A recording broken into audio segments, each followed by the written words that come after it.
Hey everyone, I'm Jamie Poisson.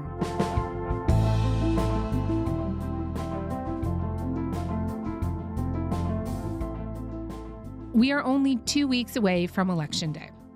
All the major parties have been holding rallies, and some conservative supporters are bringing "Do You Believe the Poll" signs to their party's events. Both Pierre Poilievre and Mark Carney are facing scrutiny over a couple of issues that have been following them through the campaign. Poilievre on limiting media access and Carney on his time working in the private sector. Lately, it's tax havens. My colleague Rosemary Barton is back on the pod. She is the CBC's chief political correspondent. But I just want to say that after our conversation, this crazy story broke about how Liberal campaign workers planted Stop the Steal buttons at a conference last week for conservative-leaning Canadians. Some people are calling it buttongate. I'm going to talk to the reporter who got the scoop on that later in the show. But first, my chat with Rosie. Hey, Rosie, it's great to have you on this Sunday. Happy to be back. Week 4 of the election campaign, if you can believe it. We have debates coming up this week. How important are they for each leader? I think that they are important. I know some people think, oh, debates don't matter. It won't change anything. I think it always has the potential to change something. And in a race where the polls kind of show things to be pretty flat right now, like not moving very much for anybody, that I'm going to watch them for that reason, because it could shake things up. Obviously, Mark Carney has the most to lose. He's the front runner. He's never done this before. The French debate will be a challenge for him, and everyone will be attacking him. I mean, he will be the target in all of those debates. I think that the NDP and the Bloc have the most to gain, because this is a moment where they can actually get some attention, and they've been struggling with that a fair bit. And then finally, for Pierre Poilievre, we'll see. You know, he is obviously super well known for his ability in the House of Commons, is a very good speaker in English and French, knows how to take shots at people. I think the challenge for him is, how do you take shots at someone without looking too aggressive, because that has proven to be an issue, likability factor for Mr. Poilievre through the campaign. So he's got a fine line to walk. But yeah, I mean, listen, I think that in a race where there's only a couple weeks left, this is a moment that could change things. But we'll see. Leading up to this, all the parties have been busy holding rallies and events. Poilievre in particular has been talking a lot about how big his rallies have been. And they have been very big, I should say. How many people do you think we had last night? Thousands. Well, that's pretty obvious. I think you can be more precise than that. I don't, I mean, the party said 10,000 registered. There's reports of 15. I really can't say. One last question. When was the last time we had a rally that big in Canada? I don't know. I've never been to a political rally that big, I don't think. You know a lot about politics. Well, You're a very well-informed person. I know that if there were a bigger rally than that, you would know about it. I think so. Especially that one in Edmonton, where he was introduced by Stephen Harper. I am the only person who can say that both of the men running to be Prime Minister once worked for me. And in that regard, my choice, without hesitation, without equivocation, without a shadow of a doubt, is Pierre Poilievre. Why do you think they're emphasizing that so much? What are they trying to accomplish here? Yeah, I mean, listen, I've been covering politics for a long time. The size of rallies always is a thing, right? And parties always try and convince you there's more people in the room than there are, because that's what they do. Why it matters in this instance, I think, and why Mr. Poilievre himself keeps bringing it up, is because they are trying to create a sense of momentum that maybe they don't believe they have. And that can work, right? People can get excited around seeing a leader in a room like that and seeing so many people cheer for him. That can get people thinking, oh, well, maybe things aren't what they seem, and maybe he actually does have momentum, and maybe he could pull this off. Those are all things I think that are valuable to a politician. They're particularly valuable if you are trying to get your base motivated, right? And you're trying to get them to lock in and stay with you and not doubt anything. I'm not sure what they do for the rest of the population. If you're not someone who's excited about Mr. Poilievre already, I don't know that they change anything. And I'm going to steal this one super smart thing that my friend Chantal Hébert said on At Issue this past week, because it was something I hadn't thought about it. So I'm going to totally steal it and give her credit. Sometimes when you focus on the size of your rallies, though, you give the impression that you are going to win. And in the case of Mr. Poilievre, that actually might be hurting him, because the NDP voters who have flocked to the Liberals would be watching those rallies, thinking they're big, thinking he might win, and that might freak them out a bit. And so then they solidify their support behind the Liberals. And anyway, Chantal said that, and it made me, I thought that was so smart, and it made me think of a different way to look at those rallies when Poilievre is talking about them. Picking up on what you said there about how it might not be, they might not be getting the people that they need necessarily. I just want to pick your brain a little bit more about that, because it does strike me that he holds these rallies and he gets up there and he talks about crowd size, but also slashing carbon levies on heavy emitters. I will axe the tax for everyone, for everything, for real, for good, forever. Cutting foreign aid. We will cut foreign aid to dictators, terrorists, and global bureaucracies to bring our money home. Kicking the CBC out of its headquarters. It warms my heart to think of the beautiful family rolling up in their U-Haul to move into their wonderful new home in the former headquarters of the CBC. These are really popular lines at the rallies. But these clips then make the rounds. And I wonder if what they are also doing is turning off the people that he needs to come and vote for him, other people. Yeah, I mean, the rallies are interesting because, as you said, as you outlined through all those points there, he talks about the things that have always made him popular and the things that have always been important to him in terms of who he is as a leader, and the things that are important to a large part of the conservative base. So he needs to say them because he needs those people to continue to believe in him and that he's going to get those things done. But you're right, as they get clipped and sent around, particularly on social media, it reminds Canadians who maybe would have voted for him that he also represents some things that they're maybe not comfortable with. And perhaps more importantly in this moment, Jamie, he also sounds a little bit like someone they're not comfortable with. And by that, I mean Donald Trump. He is not Donald Trump. He does not espouse the same policies as him. But talking about some of those things, cutting foreign aid, for instance, cutting funding to a public broadcaster, those are Trump things. And so sometimes that, I think, could be triggering for Canadians in a moment when they are pretty united in their distaste for Donald Trump.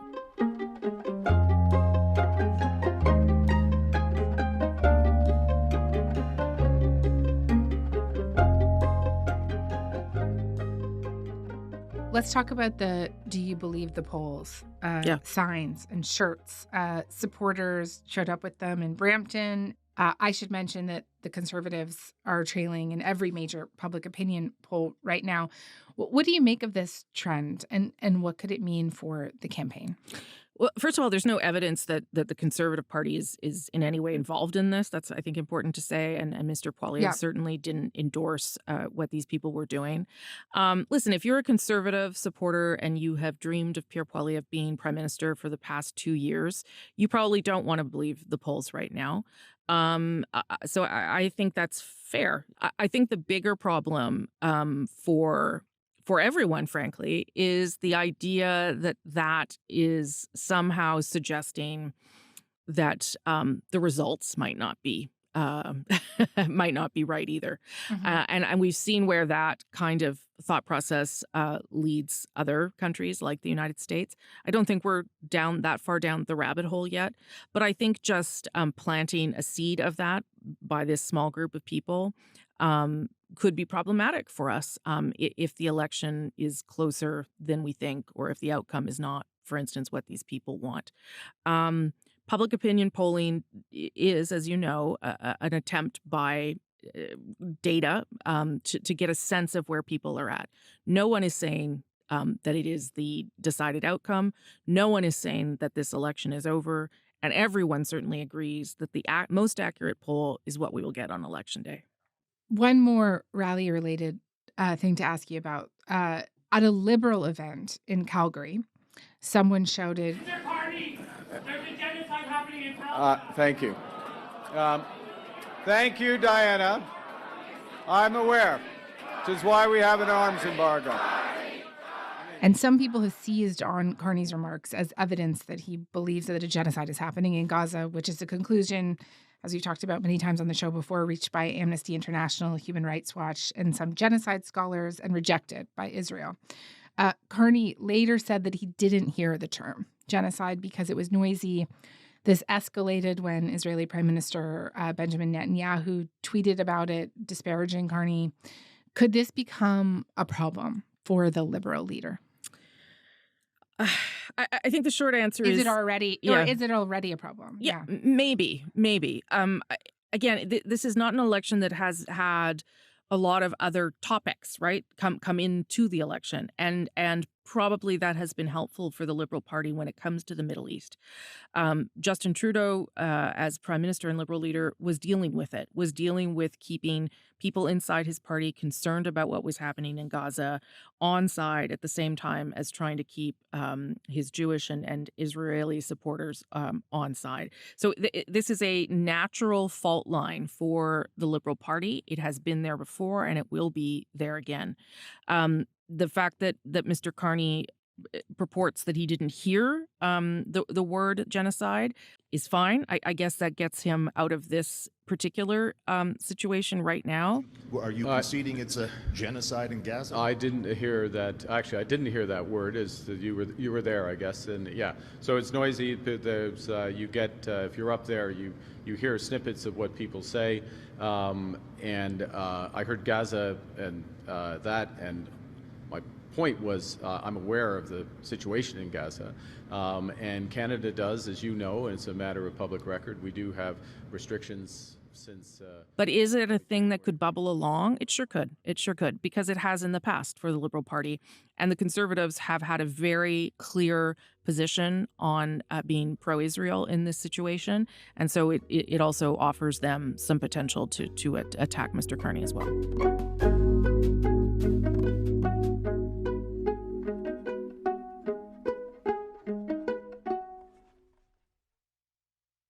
Let's move to the media. There has been a lot of talk about media access to big events like these rallies, but also news conferences. At conservative events, journalists are kept at a distance and often behind these kind of penned-in barriers.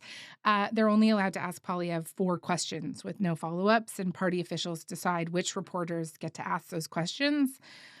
Like we mentioned before, the Conservatives aren't allowing journalists to travel with them, something that's conventional for election campaigns. And can you just tell me more about what some of the interactions between the Conservative campaign and journalists has looked like during this campaign? Yeah, so obviously this is coming to me via my smart colleagues in the Bureau who are doing the heavy lifting and the traveling. So yeah, first of all, they do seem to limit where they can move physically, contain them in behind a barrier or whatever, put them in a certain area in the room. I mean, some of that to some extent is normal, but they also don't want them sort of wandering around and talking to people. The question piece is not the usual way of doing business for journalists. The fact that you can't ask a follow-up question is really challenging because if you are trying to get a clear answer, it means that you can never press the leader again. So that has been hard for journalists.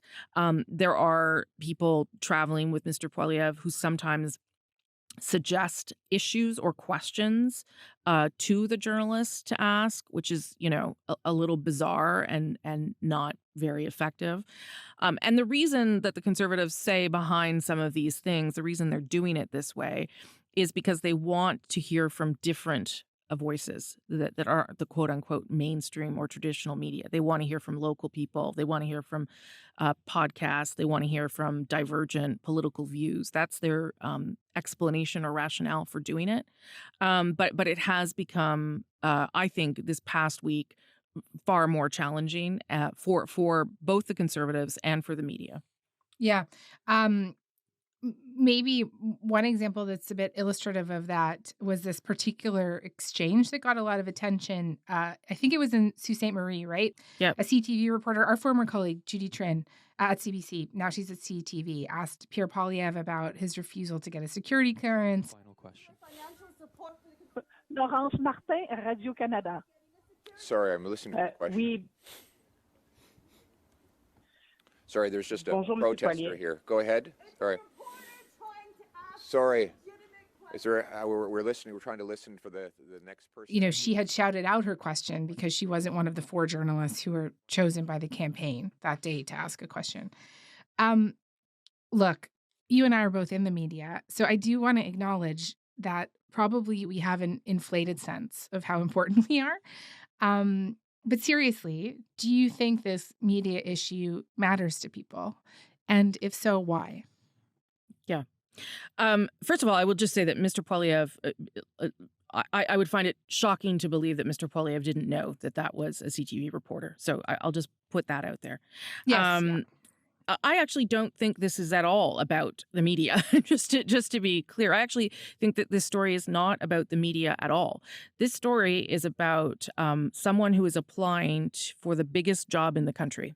And part of what journalists do during an election campaign is sort of perform that job interview in lieu of Canadians, ask hard questions, try to get clarity, try to understand positions so that Canadians can make an informed choice. And I personally don't actually care how a political party chooses to run their media campaign. That is their choice. But I do think that journalists play an important role in an election campaign. I do think it's important that they can ask questions. And I do think that matters to Canadians, that they can see and hear from their leaders directly. Is it the most important thing? Are people going to vote on this issue? Will this change minds in any real way? I am sure it will not. But I think anytime we are not allowed to hear from the leaders and candidates and all people who want to be elected officials, it is a disservice to the citizens who are going to vote for them. And that's the part of the story we really need to focus on, because that's the thing that matters in an election, that people have the information they need to make a good decision. I know global news journalist David Aiken, who's been counting, he found that Carney responded to over 100 questions from journalists, whereas Poilievre has answered half of that. But look, I also think it's important to say here that there are some criticisms that can be lobbed at the Liberal leader as well, potentially. He is answering way more questions in news conferences, but he has not been sitting down for any real critical English language interviews at the moment. Neither has Pierre Poilievre or Jagmeet Singh. Yeah, first of all, I won't equate what the other leaders are doing with what Pierre Poilievre is doing with the media, because it is not the same ballgame, all right? Like, it is a different approach entirely. And CBC, before 2 days ago, hadn't had a question to the Conservative leader for 10 days. So it's not the same ballgame. But no, at this stage, no one has agreed to an English language interview with us. I don't believe they have with any other organization as well. It is a fast campaign. It is hard to make time. But right now, people who speak French or people in Quebec will have had the most exposure to these leaders in French because of the Cinq Chefs Une Élection, this series that Radio-Canada did, because they will have a French debate, because they are appearing more in Quebec media, because tonight Pierre Poilievre and Marc Carney will appear on Tout le monde en parle, which is the most watched TV talk show in Quebec, and Jagmeet Singh was there last week. So yeah, that's a problem for people who don't speak French and want to get a little more insight into who these people are. Most of that is happening inside Quebec. And why? Why do you think it's happening in Quebec and not elsewhere? Quebec is a big battleground for sure. It is the path to forming government for the Liberal Party. It is an important place for the Conservatives to hold seats and maybe gain a few. But the shorter answer is I don't know. I wish that I was doing an interview, or you were doing an interview with these people, but for some reason it's not happening this election.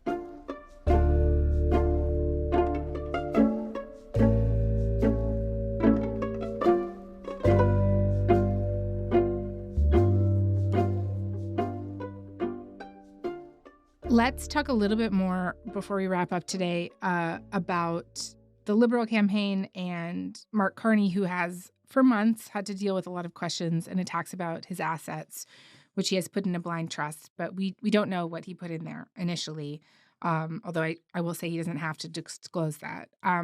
He has also faced criticism over his time working for Brookfield Asset Management, the investment firm, and there's been lots of reporting recently showing how he oversaw some investment funds worth some $30 billion based in Bermuda and the Cayman Islands. And the accusation here is that there was tax avoidance going on, which is perfectly legal and widely used, but seen by others as unfair.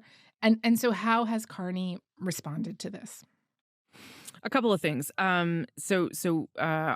Our colleague Danielle Leblanc has done some of this reporting around those funds that were created while Mark Carney was still at Brookfield, and we're talking, as you said, like billions and billions of dollars inside these tax havens. As you said, that completely legal. And in this case, set up to make sure that Canadians also pay taxes on profits from investment inside Canada and not foreign countries. So a tool that big asset funds use regularly.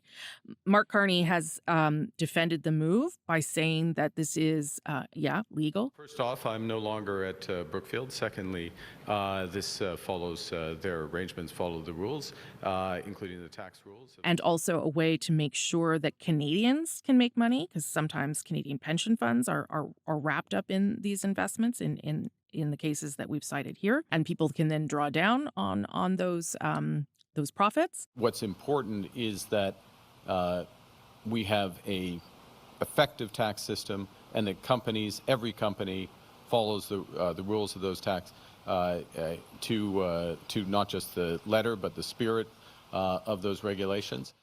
I think what's actually going on here, though, in terms of these criticisms and attacks, is an attempt to question Mark Carney's integrity, right? It's part of a narrative that the Conservatives are trying to lay down about the idea that Mark Carney doesn't have Canada's interests at heart, right? Whether it be the time that he spent in England, whether it be how he let some jobs from Brookfield go to New York, whether it be putting money in a tax haven, so trying to work around the Canadian tax system. That's all part of a story that they are trying to tell about someone who, let's be honest, has spent years of his life in the public service working for the country. But it's a way to sort of chip away at some of that stuff. People can have their own opinions about whether tax havens should be used or not. And certainly, Mr. Carney, if he stays on as prime minister, if he becomes prime minister and is elected, will have to take a different approach when it comes to tax havens as prime minister, because this is an issue for a government in a way that it isn't for a private wealth management firm, because a government needs to have as much tax revenue coming in as possible. And so I think we would see something different from him. At least I think Canadians would expect something different from him if he were to become prime minister, because there is, I guess, while not a legal question, perhaps an ethical question about whether you want someone who's given that advice and done that to be in the role of prime minister, and then perhaps trying to crack down on some of this behavior, which again is legal, but is maybe not preferred. $5.3 billion. What does that mean? Well, that's 50,000 nurses that could have been hired. That's streetcars, that's buses, that's public infrastructure, not only for the federal government, but also for the provincial government. They're the hardworking people behind me who pay too much and spend hours filling out paperwork for CRA. And then there are the global elites who dodge taxes using sophisticated overseas tax havens, who reap all the benefits of Canada and contribute nothing at all. At the moment, are we seeing these attacks take hold?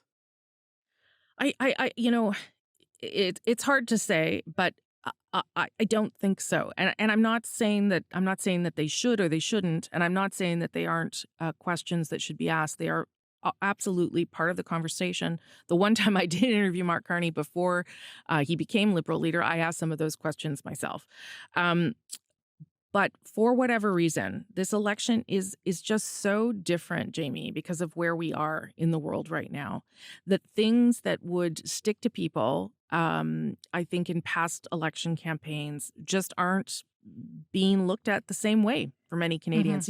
Some Canadians might look at the move to use tax havens to shelter Canadian pension funds and get more taxes for, get more profits for Canadians and say, hey, that's pretty smart. Maybe this guy can help us deal with Donald Trump. Like that's the kind of bizarro kind of world we're in right now, where something that may have been questioned in a different way in a previous election is being questioned in a completely opposite way now, right?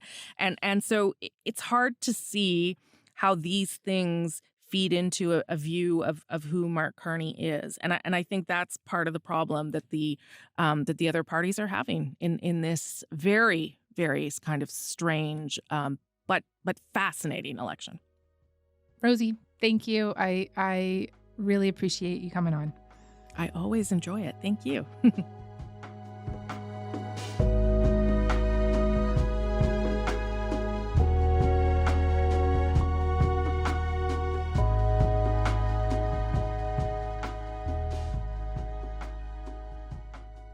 All right, so before we go today, as promised, we have a bit more for you from an election story that broke later by our colleague, Kate McKenna. Kate, hey, thank you so much for this.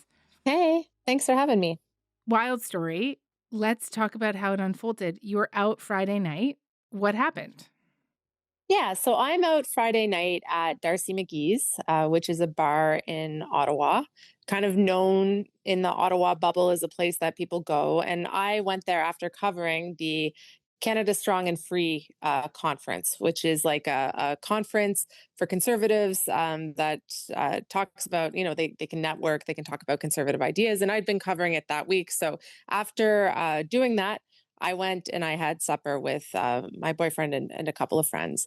And while I was there, I heard from someone I know who is a Liberal who said he was coming to the bar and he was going to have a drink and we could catch up about how the campaign was going. Okay. And so I said, sure, that's no problem. I head over and talk to him. And at that point, there are a number of people there who have all kind of introduced themselves to me as being part of the Liberal campaign. Some of them I recognize because Ottawa is a small town. So we're on the far side of the bar. It's kind of an open space. It's maybe worth mentioning that I don't drink, so I'm completely sober. And I am talking to the first person I mentioned, a person I've known for a very long time who's a Liberal. And the guy next to me is talking about these buttons. And I, again, just covered this conference. So these buttons that were at this Canada Strong and Free Network conference. And they were very strange buttons. I did notice them and I actually took photos of them while I was covering the event because I thought they might be real. And so there's a button that says Jenny Byrne and then that's crossed out and it has Corey Tonight under that. And there's another button that says, perhaps more interestingly, Stop the Steal. And this person is talking about how the Liberals planted these buttons at this conservative event. Huh.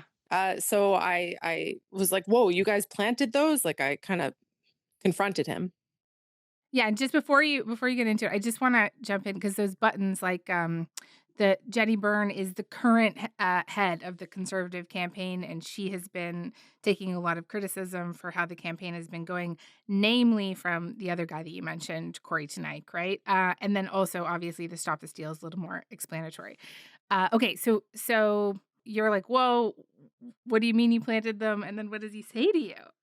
I'm actually going to sound very Pollyanna-ish because I was like, no, those weren't planted because the people at the conference had told me the Stop the Steal thing was the Taxpayers Federation. And I believed them, which I was incorrect to do. So I go, no, they're the Taxpayers Federation. And this guy goes, no, it was us. And I'm like, what? You guys planted these? That's news if you're telling me that the Liberals ran this kind of false flag operation at this conservative event. And then he denied saying anything at all. I leave the bar shortly thereafter.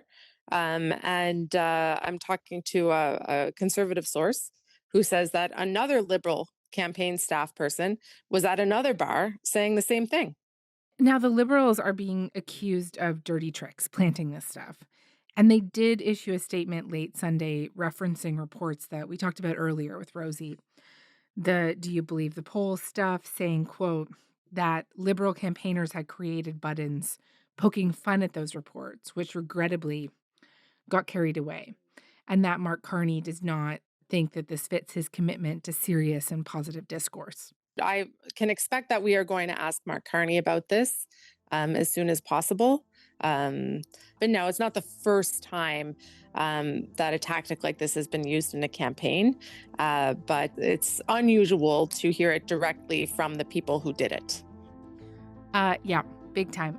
Kate, thank you for this. It's a pleasure.